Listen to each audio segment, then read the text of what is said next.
Here's the third wave. What happens when you come down here? This third wave is now, we've come one from above, one from the side, one from now, the back coming to the front. This one here, we're all part of this one already. You're seeing this everywhere at the moment. It's the power of consumption. The power of consumption is saying, with the power is going away from the power of production, where is it actually going, and how can we actually ride that wave? A lot of us, we know the power of consumption because we're already expert consumers. You know, we're not expert producers. You know, when it comes down to say, how do I create an amazing $1 million product? It's actually really difficult. But actually, like, you know, how can I actually be an expert consumer? Well, we're brilliant. We've got an opinion on every product we use. It's like, well, if you'd done this instead of that, I would have bought it, but you didn't do that, did you? So we already are great consumers because we're taught to be great consumers by our entire media industry before it disappeared or before it started collapsing. So power of consumption has shifted from the point of view of us saying we know better to now collectively saying we know better. Because we can now connect with each other, the power of the crowd. Not only can we say it, we are going to tell you that we're only happy to actually take this product at this price point, so why don't you give it to us at that and we'll buy it. So this here, power of consumption, is at the bottom. But it's where basically everything's moving up now, which means that if you're actually looking to build a business and you're seeing where the flow is going, you can see where you can have it go, where it is effectively being consumed the best.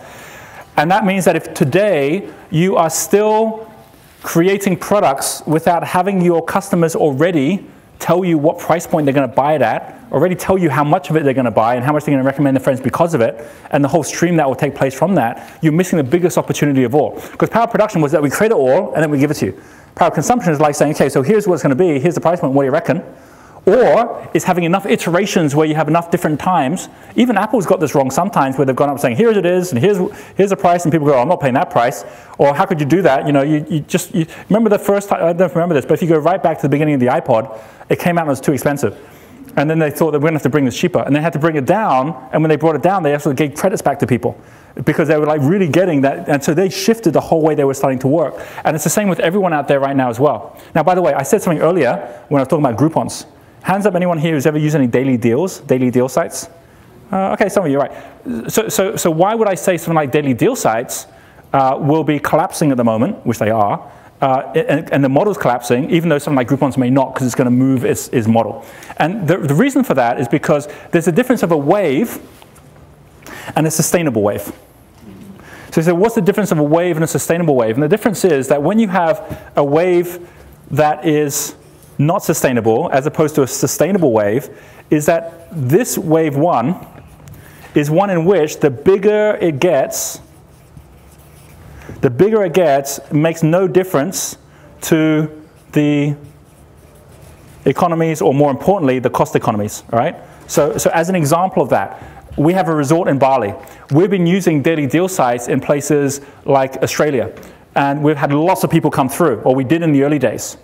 But when someone comes through and they go, wow, look at that, at the super rate that I got, I can then get this nice stay at this resort.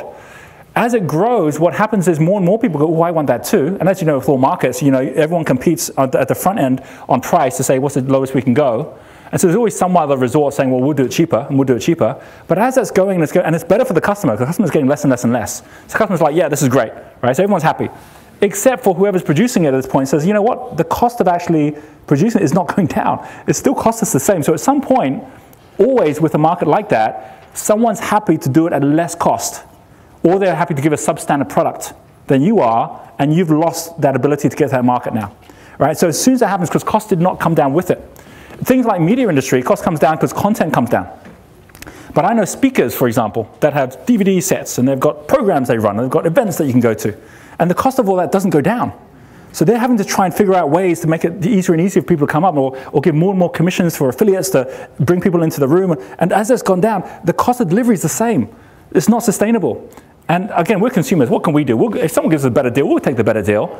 But then suddenly that person who we wanted to go see, we can't see anymore because they've gone out of business, or they've had to go totally do something. So we as consumers do not, the power of the crowd is not that wise when it comes to sustaining things. The power of the crowd will always go to whatever's best for the crowd. And sometimes that means even entire countries disappear.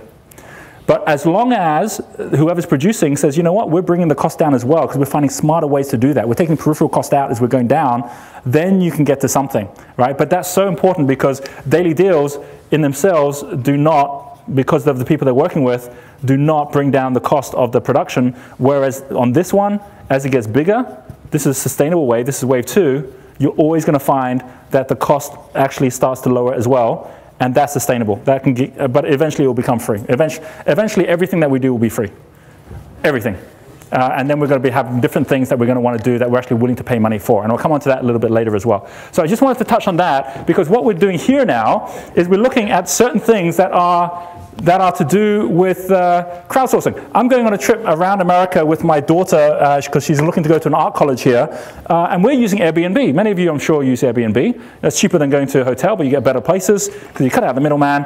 But more importantly, everyone there can figure out what's the best pricing for that as well. Whenever I'm starting a new business today, I will look for some level of crowdsourcing that I can then go and test out my pricing on, or test out the demand in the market, because you get instant feedback when you're out there. And this isn't just crowdsourcing here, for example. If I put a book onto Amazon, I already can test what pricing is the right pricing on there, which allows me to say I'm going to get at the right point, because I'm looking at the consumer all the time. That's the power of consumption. You're looking downstream, not upstream. There's other examples of that. You've all, I'm sure, heard of Zipcar, where you can just basically, share cars. And Kickstarter has gone on the tear recently. We're launching a Kickstarter for the rest of the world, because Kickstarter still has some restrictions on actually being here in the States. But basically, it was only in February this year that it got its first $1 million projects. And for anyone who's not using Kickstarter right now, if you're ever looking at starting a project and you think you've got a great product, put it on Kickstarter and see if people are interested, because if they're not, it's a pretty good clue that you probably shouldn't be starting yet with that product. But this basically is the first Kickstarter project just this month that closed at more than $10 million. And as you can see, it's just a watch, which, when I say just a watch, it's obviously a great product because everyone wants it, but it's a watch that links in with your smartphone, allows you to be able to kind of like, track your running or change your music or whatever you want to do straight from your wrist. And basically here they are looking to raise 100,000. They end up raising over 10 million from a total of 69,000 different people, all willing to put a bit of money in to make it happen. And of course, this isn't investment money that they've got to then have investors to go and report to. These are people that are putting the money in for something like the watch itself. But they're forward ordering it, which means they're basically voting $10 million in to say, please produce it, and here's the money up front so that we can then have it and enjoy it and so on. So your ability today to be able to grow your business without giving you the excuse that you can't because you don't have the money. One of the biggest things that stops us is that we have this excuse, it's too difficult. A lot of this morning is about me not trying to inspire you to go out and do more, is for me to take the excuses away. The excuse of having it too difficult to go overseas, too difficult to get a platform going, too difficult to raise money. It's like, it's so easy today. It's at the level where if we simply say, if all the excuses were gone and I was to wake up today and I could do anything, what would I do? And that's when it gets scary. Because of course, when that happens, you realize the only thing that actually has been in your way all this time is, of course, you. So this here is about power of consumption to take away all of this. Now you say, well, where else does this lead other than the fact that we should be testing with our customers all the time? What's the price point? What's the product? What should we be doing next? And the whole thing is now, again, reiterating every time, what else could we do here? Is by realizing that trust, which is the fundamental here, is your connection with the market is more important than your connection to some great product. You can get great products from anywhere. But trust is now something which the consumer uses as his currency. I'll give you an example of how much of an impact this can have in any business you start. I was telling you on Twitter, I have some 40,000 people following me, so I could come to Virgin and I can go, you know what, I'm doing pretty good, because look, Virgin, the entire Virgin company only has 34,000 followers. Isn't that amazing? It's like it's only 34,000. But then I'd be missing the point that it's because people don't like following companies. So I look at this guy, Richard Branson, he's got 1.8 million followers. So why is it that people are following him instead of following the company, even though a lot of the times what he posts is the same stuff that shows up on the company one? So it's obviously the same person posting it, right? Of course he does some of his own as well, but the fact is, everyone wants to follow him. And the reason is because if you've got the power as a consumer to listen to other people you want to hear from, it's going to be people much more than companies.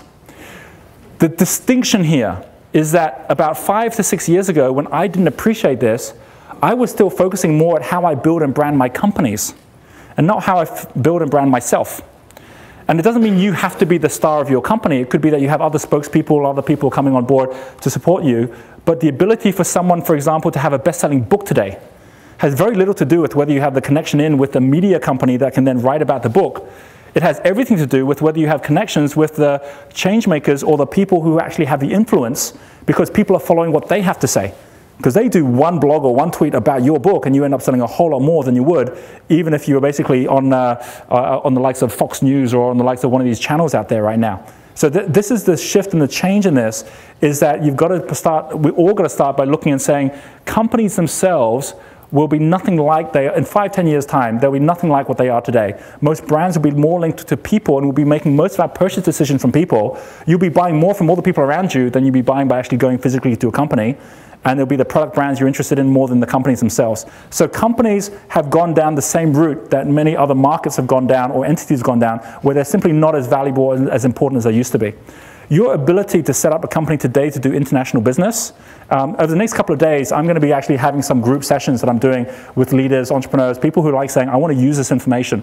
And one of the things that I can tell you is that there's a very simple way is that for $200, you can get an offshore company set up to do international business, where that international business allows you to be able to do business with China, with India, and other places where the money that comes in can be reinvested in, where all that money is not subject to American corporation tax. Yes, you still have to pay income tax if you want to take money out of it, but you can reinvest that money in, you can build that as an international business, and you can achieve so much more, so much faster, while you've also got your businesses going up here. And by the way, it's not something that not everyone else is doing. Apple does this already, where the center for most of their operations happens in Ireland right now. So our ability to actually look at this whole thing globally and saying, how do we want to make sure that power of consumption allows us to actually look at the entire global consumer, and what we end up with is that the end of power production disappears, that we're now saying power production is not about us trying to hold on to a river. It's no longer controlling a river. This is control on flow, whereas if we actually start just creating a pond, a way to collect some of this rainwater, and then connect with each other, then we start to be far more effective, because this pond is not trying to control flow. This pond is just simply looking to attract flow, and knows it's temporary, because as the rain stops, so you've got to be moving it as you go as well. So your market shifts, your business shifts, and it can shift countries as well as industries. Attract and engage instead of conquer and control. But more importantly, your personal brand, or what you stand for and how you stand for that, becomes really important, even if you've got a big company.